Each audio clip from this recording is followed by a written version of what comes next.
പ്രിയരെ നമസ്കാരം. ബിജു മടത്തിപ്പറമ്പിലാണ്. എറണാകുളം ജില്ലയിലെ രാജഗിരി ആശുപത്രിയിലെ ചികിത്സാ ചെലവിനെക്കുറിച്ച് എറണാകുളം ജില്ലയിലെ തന്നെ കുന്നത്തനാട് പഞ്ചായത്തിലെ മെമ്പർ ശ്രീ MB യൂനിസ് കഴിഞ്ഞ ദിവസം ഒരു പോസ്റ്റ് ഷെയർ ചെയ്യുകയുണ്ടായി. അത് അദ്ദേഹത്തിനുണ്ടായ അനുഭവമാണ്. അതായത് ഒരു കുട്ടി ആക്സിഡൻറ്റിൽപ്പെടുന്നു, ഈ രാജഗിരി ആശുപത്രിയിൽ എത്തിക്കുന്നു, അടിയന്തരമായ സർജറി വേണമെന്ന് പറഞ്ഞു.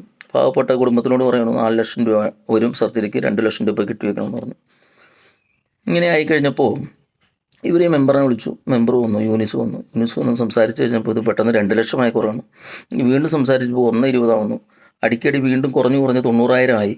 ഈ ഒരു അവസരത്തിൽ ആർക്കും തോന്നാവുന്ന പോലെ ഇവർക്കും ഒരു അവിശ്വസനീയത ഫീൽ ചെയ്തു. ഇവർ ഈ കുട്ടിയുടെ ഫാദറും റിലേറ്റീവ്സും ഉണ്ടായിരുന്നു. ഇവരെല്ലാവരും ചേർന്ന് അവിടെ നിന്ന് ഡിസ്ചാർജ് മേടിച്ച് എറണാകുളം മെഡിക്കൽ ട്രസ്റ്റ് ഹോസ്പിറ്റലിൽ കൊണ്ടുപോയി ചെല്ലുന്നു. 37,000 രൂപയ്ക്ക് ഈ സർജറി നടന്ന് കുഞ്ഞിനെ ഡിസ്ചാർജ് ചെയ്ത് വിട്ടു. ഈ ഒരു കാര്യം ഇദ്ദേഹം ഈ MB യൂനിസ് ഷെയർ ചെയ്തതോടെ മറുനാടൻ മലയാളി പോലുള്ള ചാനലൊക്കെ ഇതിനെ മതവൽക്കരിക്കുകയാണ്.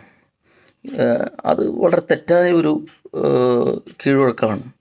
എന്താണ് യൂനിസ് ചെയ്തത്? യൂനിസിനെ അപ്രീഷിയേറ്റ് ചെയ്യല്ലേ ചെയ്യേണ്ടത്?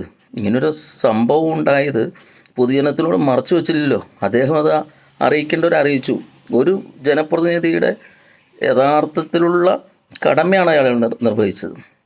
എന്നാൽ ഇവിടെ ഈ ഒരു മാധ്യമത്തിൻ്റെ കടമ, സമൂഹത്തിനോടുള്ള മാധ്യമത്തിൻ്റെ കടമ നിർവഹിക്കേണ്ടതിന് പകരം അതിന് എതിരായിട്ട് കോർപ്പറേറ്റുകൾ അവരെ സഹായിക്കുന്ന ഒരു നിലപാടാണ് മറുനാടനെടുത്തത്.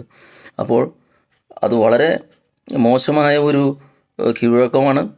ഒരിക്കലും സമൂഹത്തിനെ തെറ്റിദ്ധരിപ്പിക്കുന്ന രീതിയിൽ ഒരു മാധ്യമവും പ്രവർത്തിക്കരുത്. അപ്പോൾ ഇതിന് ഈ ഒരു പോസ്റ്റ് ഷെയർ ചെയ്യുകയും ഇത്രയും വലിയ ഇൻഫോർമേഷൻ ജനങ്ങളിലേക്ക് എത്തിക്കുകയും ചെയ്ത ശ്രീ MB യൂനിസിന് 100 മാർക്ക് എൻ്റെ വക ഞാൻ കൊടുക്കുകയാണ്. Thank you.